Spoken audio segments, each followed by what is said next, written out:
Bonjour à tous, bienvenue dans cette nouvelle vidéo. Aujourd'hui j'ai envie de vous parler de marge de couture. Mais avant de commencer, si vous voulez d'abord créer vos vêtements très rapidement, téléchargez ma formation gratuite en cliquant dans le lien dans la description juste en dessous de cette vidéo. Donc on va parler de marge de couture. C'est vrai que quand on choisit un patron, il faut vraiment faire attention que les marges de couture soient incluses ou justement si elles ne sont pas incluses, le savoir.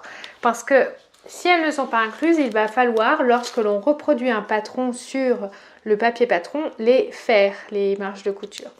Donc aujourd'hui, je vais vous montrer comment faire des marges de couture sur du papier patron, sur le patron qu'on a déjà reproduit. Donc voilà, là j'ai un beau petit patron, c'est le patron d'une poche. Et en fait, je veux vous montrer comment faire pour faire des marges de couture. Donc là, c'est un patron, je sais qu'il n'y a pas les marges de couture parce que dedans, c'était écrit qu'elles n'étaient pas incluses. Donc en général, des marges de couture, c'est 1,5 cm.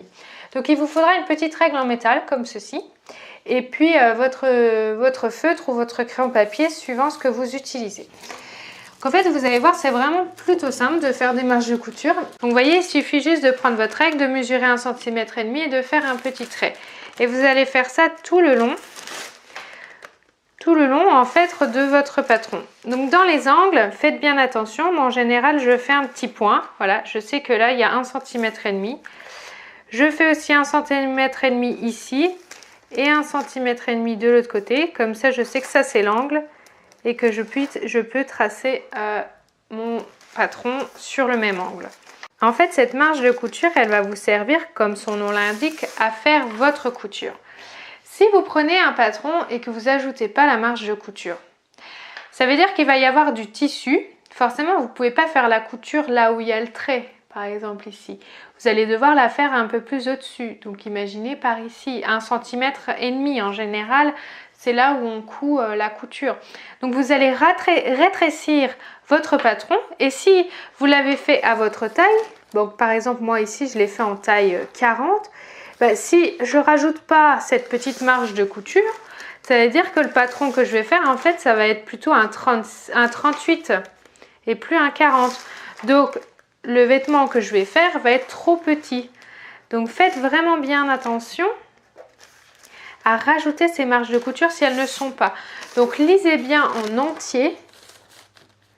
Moi, je vous préconise de lire en entier votre patron pour bien tout assimiler et surtout bien voir si les marges de couture y sont.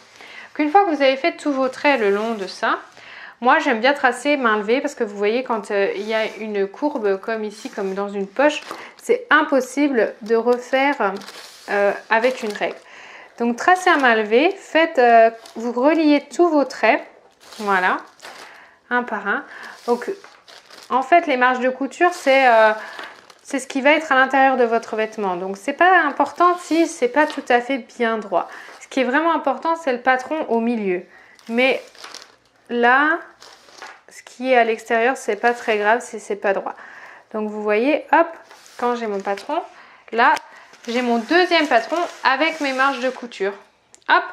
Donc ensuite, vous n'avez plus qu'à découper tout le long de la marge de couture. Enfin, sur le deuxième trait, vous découpez tout autour et comme ça, vous avez fait votre marge, tout simplement. Donc, vous avez vu, les marges de couture, c'est vraiment pas compliqué. C'est vraiment essentiel quand elles n'y sont pas, sinon vous allez rétrécir la taille de votre vêtement. Donc, lisez bien le patron. En général, si vous utilisez des patrons Burda, elles ne sont pas dedans. Donc faites bien attention, reproduisez-les, 1,5 cm c'est largement suffisant. 1 cm ça peut être un peu court, surtout quand on est au début, qu'on débute dans la couture. Pour faire une couture à 1 cm c'est plus compliqué, donc faites 1,5 cm pour être large, voilà. Si vous avez aimé cette vidéo, n'hésitez pas à la partager ou à la liker. Abonnez-vous également à ma chaîne YouTube avec le bouton juste en dessous. Je vous remercie d'avoir regardé la vidéo, je vous dis à très vite et portez-vous bien.